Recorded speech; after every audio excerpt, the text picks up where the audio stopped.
Сотни миллионов лет назад на Земле жили огромные ящеры, динозавры.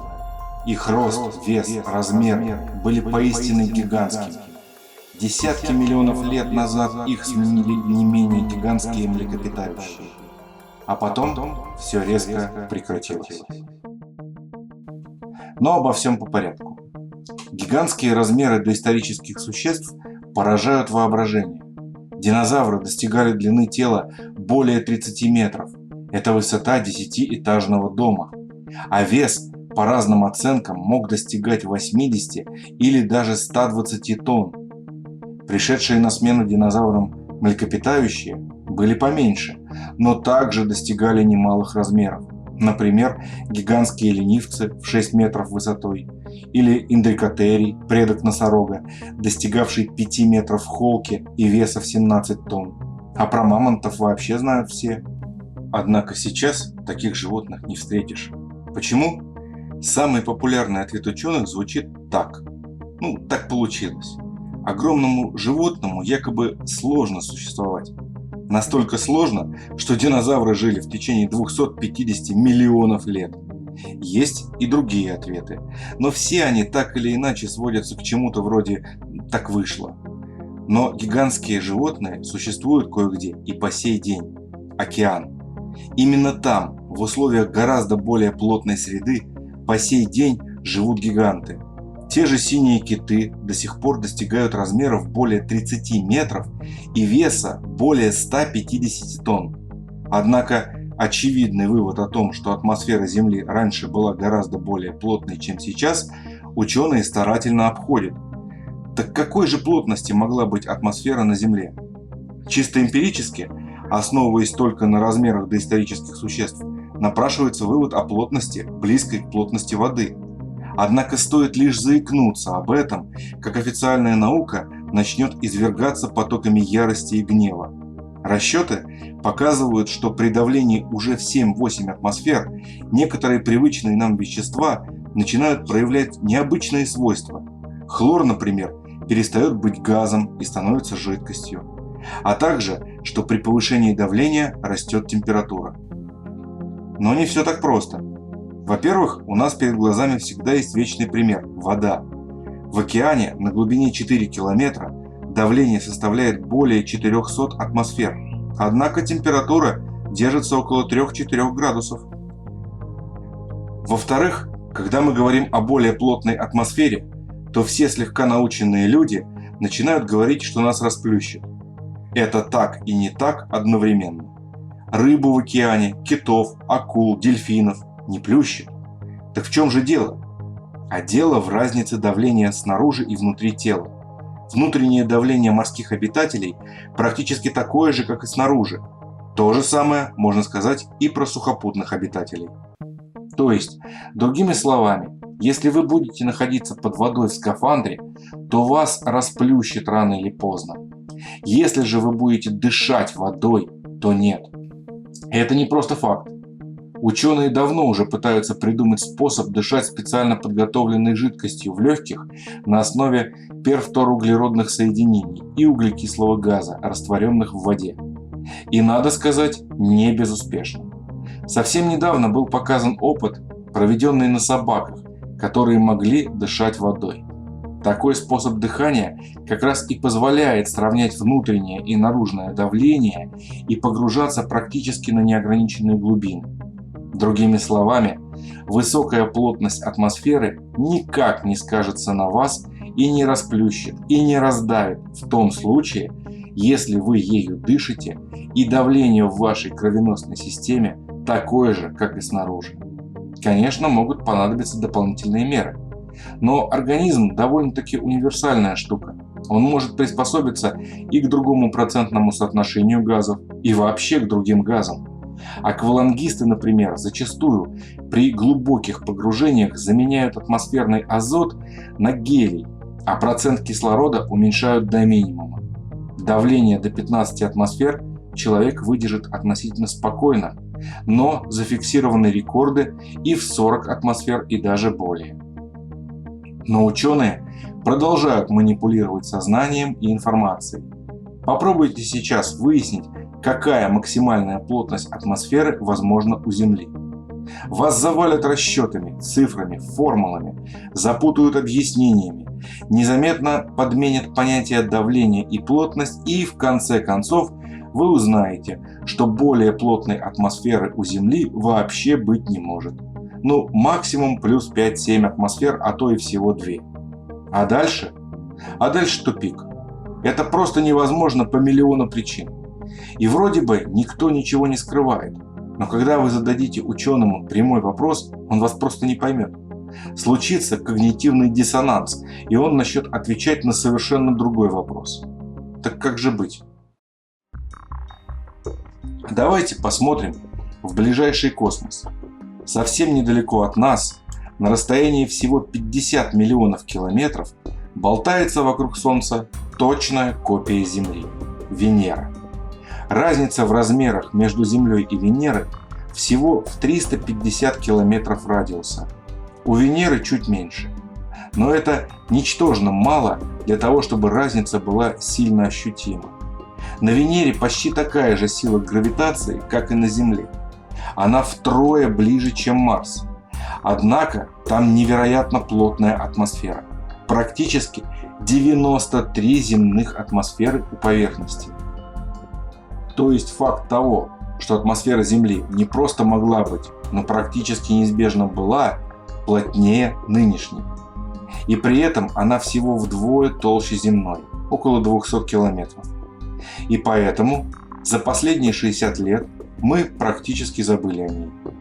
Причем сделано это настолько искусно и незаметно, что любой более-менее образованный человек сходу расскажет вам 1000 причин, по которым Венеру заселить невозможно. Хотя вплоть до конца 80-х годов исследовали ее очень агрессивно. А потом, с развалом СССР, вдруг как-то резко потеряли интерес. Внезапно вдруг пришло осознание, что Венеру заселить невозможно, и все взоры обратились на Марс. И никому даже в голову не приходит, что здесь может крыться какой-то обман. Ну что ж, попробую поселить в ваши головы зерно сомнений. Итак, что простой обыватель может знать о Венере? На Венере невероятно плотная атмосфера, и благодаря ей там парниковый эффект и температура на поверхности превышает 460 градусов. Венера слишком близко к Солнцу, и поэтому нормальная атмосфера там и невозможна. Венера вращается чрезвычайно медленно и в обратном направлении, благодаря чему день длится там почти 2 земных месяца. Атмосфера на Венере не только плотная, но и кислотная. А теперь давайте разбираться по пунктам. Сначала разберемся с кислотными дождями.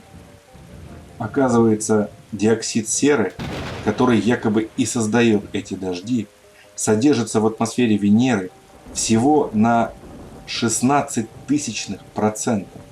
Но это не все. При температуре более 450 градусов серная кислота попросту расщепляется на воду и серу.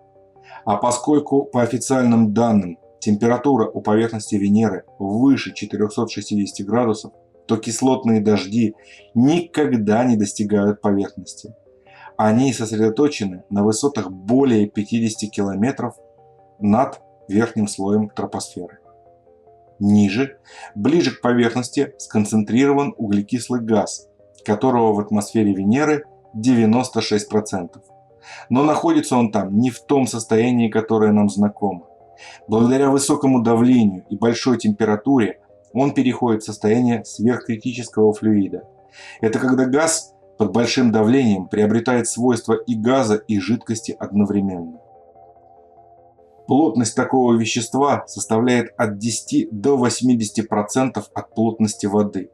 Под таким большим давлением углекислый газ способен сохранять сверхкритические свойства даже при температуре плюс 31 градус.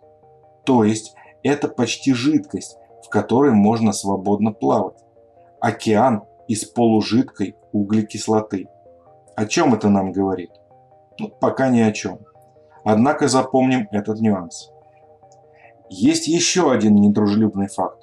Близость Венеры к Солнцу. которая буквально поджаривает поверхность. Но так ли это на самом деле? Расстояние от Земли до Солнца 150 миллионов километров. И на различных участках поверхности Земли одновременно возможна температура и плюс 50, и минус 50. Все зависит от угла падения солнечных лучей и коэффициента их отражения. На экваторе лучи падают под прямым углом и раскаляют воздух. А на полюсах солнечные лучи слегка касаются поверхности и отражаются обратно в космос. Более того, каждый из нас замечал, что ночью, да и просто во время дождя, или даже когда на небе появится тучка, температура падает. Причем ощущается это достаточно резко. А если ночь длится долго, то температура падает до критических минусовых величин. Кто-нибудь проводил измерения температуры и атмосферы на полюсах Венеры или на ночной стороне? Чтобы попасть на полюс, надо занять полярную орбиту, что требует дополнительного топлива и ресурсов. А что скрывается на ночной стороне Венеры?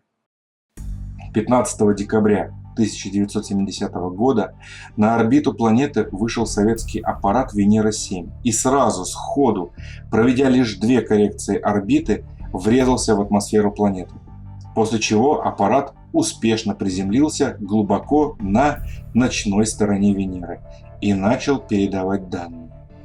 Ну как начал?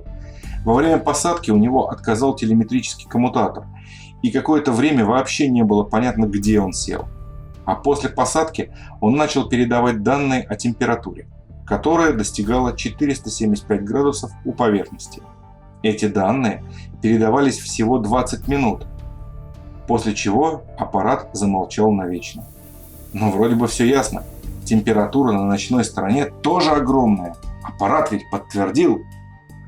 Однако, напомню вам, что аппарат вошел в атмосферу Венеры на скорости 11,2 км в секунду, врезавшись в плотные слои атмосферы и испытав перегрузки в 350 G.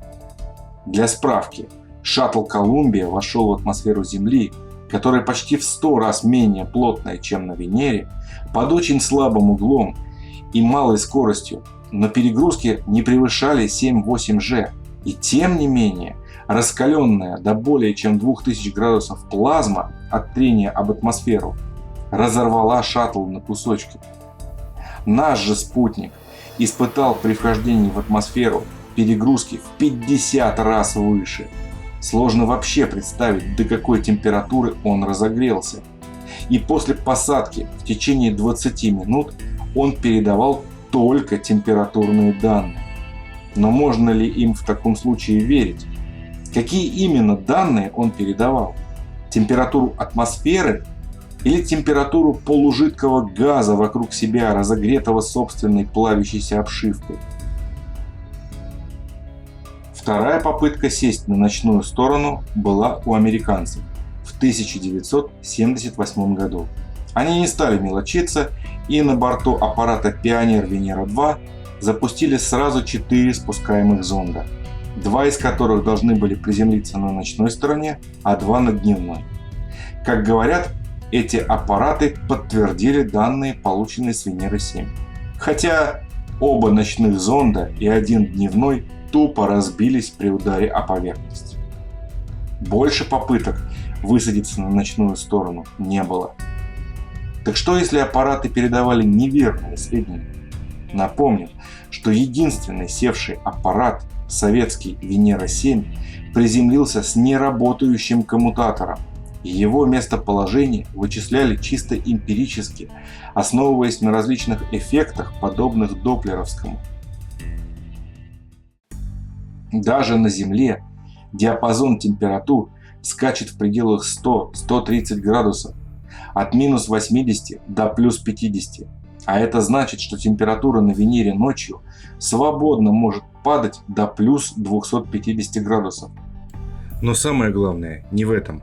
Дело в том, что помимо всего прочего, Венера вращается очень медленно и в обратную сторону, благодаря чему сутки на Венере длятся полгода, то есть примерно 117 земных дней, тогда как год на Венере длится примерно 225 дней. А это значит, что весь тот огненно-кислотный ужас, который нам описывают, длится всего около 2 земных месяцев. А потом на неосвещенной стороне наступает полярная ночь на те же 2 земных месяца. Ученые говорят о непрекращающихся ураганных ветрах, достигающих 100 метров в секунду и более. Однако, такие ветра начинаются у верхней границы тропосферы, где давление падает до 1/10 земной атмосферы, а температура падает до -30. То есть, какой бы силы ветер там ни дул, он разносит не тепло, а холод. Сама же тропосфера чрезвычайно плотная и вязкая, поэтому серьезных ветров там нет. Более того, учитывая давление в 93 атмосферы и плотность, эти ветра уже вполне можно назвать течениями. Более того, аппарат Венера-9 во время посадки на планету определил, что скорость ветра у поверхности меньше 1 метра в секунду. И вот тут становится еще интереснее. По идее, на границе дня и ночи должны сталкиваться холодные и теплые течения полужидкого углекислого газа, образовывая непрерывные водовороты. И в связи с этим совершенно непонятно высказывание сотрудника Института исследований Солнечной системы Общества Макса Планка Дмитрия Титова о том, что, цитирую, «практически вся ее атмосфера вовлечена в один гигантский ураган. Она вращается вокруг планеты со скоростью, достигающей 120-140 метров в секунду у верхней границы облаков. Мы пока совершенно не понимаем, как это происходит и что поддерживает это мощнейшее движение». Если быть точным, ученые столкнулись с парадоксом, в который сами же себя и окунули, сначала заявив, что температура на поверхности всегда выше 400 градусов, даже ночью, а потом, видя перед собой живой пример конвекции, то есть ураганов, вместе слияния холодных и теплых потоков, не понимают, как это получается и как это объяснить. Но на этом странности не заканчиваются. Тот же Дмитрий Титов говорит далее, что известно, что основной серосодержащий газ на Венере – это двуокись серы. Но когда мы начинаем моделировать химию атмосферы на компьютере, то выясняется, что двуокись серы должна быть съедена поверхностью в течение геологически короткого времени. Этот газ должен исчезнуть, если нет какой-то постоянной подпитки. Ее приписывают, как правило, вулканической активности. Оно и понятно. Двуокись серы, выпадая дождем при нагревании выше 450 градусов, разлагается на обычную воду и серу. Должна разлагаться. Ученые объясняют подпитку серы в атмосфере Венеры вулканической деятельностью. Однако и тут мы можем взять Землю в качестве примера. Даже в нашей разряженной атмосфере вулканы редко выбрасывают столб выше 20 километров над поверхностью. А на Венере, чтобы сера попала в слой облаков, ее нужно выбросить на 70 километров, при этом преодолев давление в 93 земных атмосферы. Сама по себе сера, которая тяжелее и воды, и кислорода, и тем более водорода, не сможет самостоятельно достигнуть такой высоты, даже учитывая вулканическую активность. Так может, там и нет никакой серы? Есть. Плотная завеса облаков из сероводорода отражает 75% солнечного тепла, благодаря чему Венера кажется нам яркой звездочкой, и благодаря чему мы не можем разглядеть ее поверхность. Таким образом, нам доступны только радиолокационные снимки. И вот тут еще одна странность. Несмотря на частые полеты к Венере до 1984 года, вы с большим трудом найдете пару-тройку реальных снимков планеты с орбиты. 90% всех снимков либо радиолокационные, либо компьютерная графика, либо рисунки художников. Что за парадокс? После 1984 года исследования Венеры внезапно прекратились. В 1990 году США направили на полярную орбиту Венеры спутник Магеллан с целью ввести радиолокацию, Однако, начиная с 1993 года, под видом эксперимента Магеллан вывели на орбиту, задевающую верхние слои атмосферы, и к сентябрю 1994 года попросту бросили на поверхность. Затем 11 лет затишья, нарушаемого лишь трижды, проходящими мимо аппаратами Галилео, Кассини-Гюйгенс и Мессенджер для выполнения гравитационных маневров по пути к Юпитеру, Сатурну и Меркурию. Затем, в 2006 году, опять-таки на вытянутую полярную орбиту Венеры вышел европейский спутник Венера-Экспресс, сгоревший в 2014 году в плотных слоях атмосферы. Еще через 4 года свой спутник Акацуки запустила и Япония. Однако выйти на орбиту с первого раза не получилось, и следующая попытка выхода на орбиту состоялась только через 5 лет. В 2015 году аппарат Акацуки все-таки вышел на венерианскую орбиту, однако из-за сбоя в электрооборудовании 2 камеры из 4 пришлось отключить. Кстати, все камеры, установленные на аппарате, были либо инфракрасными, либо ультрафиолетовыми. Обычных камер нет. Тот же интересный парадокс относится и к наземным снимкам Венеры со спускаемых аппаратов.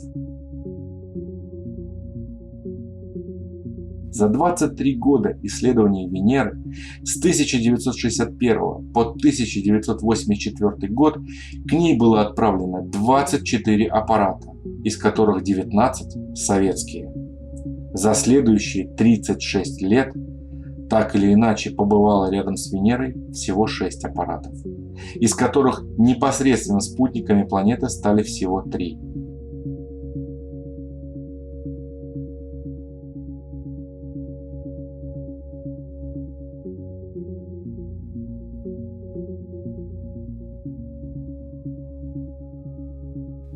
Однако все-таки есть радиолокационные снимки. Давайте посмотрим на них и сравним с радиолокационными снимками Земли.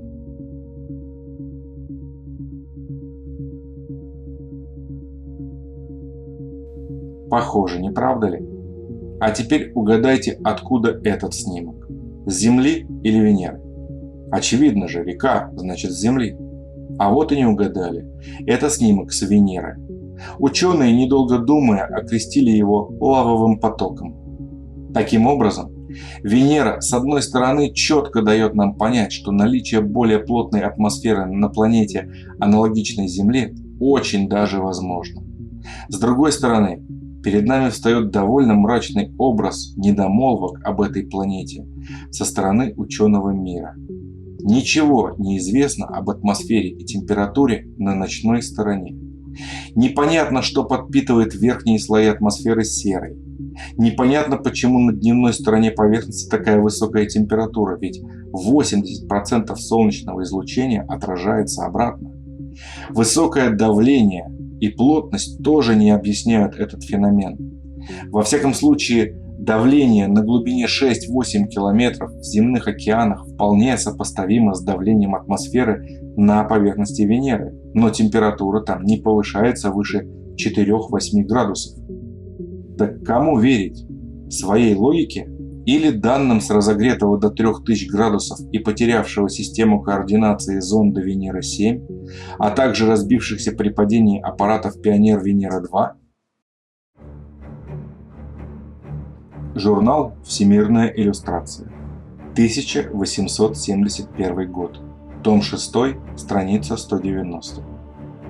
Как доказательство того, что расстояние планет от Солнца не имеет влияния на их климат, полковник Дрейтон недавно указал в геологическом обществе на Венеру, находящуюся к Солнцу гораздо ближе, чем Земля, переносящую в настоящее время период жесточайших холодов. Эрвин Бёрд, известный своими наблюдениями за Луною, утверждает, что на поверхности Ее происходят перевороты. Вопрос: что происходило с Луной в тот момент? Или с Землей? И почему какой-то полковник, командующий войсками, объясняет ученым поведение климата на Земле используя Венеру в качестве очевидного примера, таким тоном, будто погода на Венере в тот момент была известна даже ребенку. И почему данное известие совпадает по времени с великими американскими пожарами, в частности, Чикагским? Они что, пришельцы с Венеры? Друзья, никто из нас не застрахован от ошибок. И если в логике моей увидите вы сбой,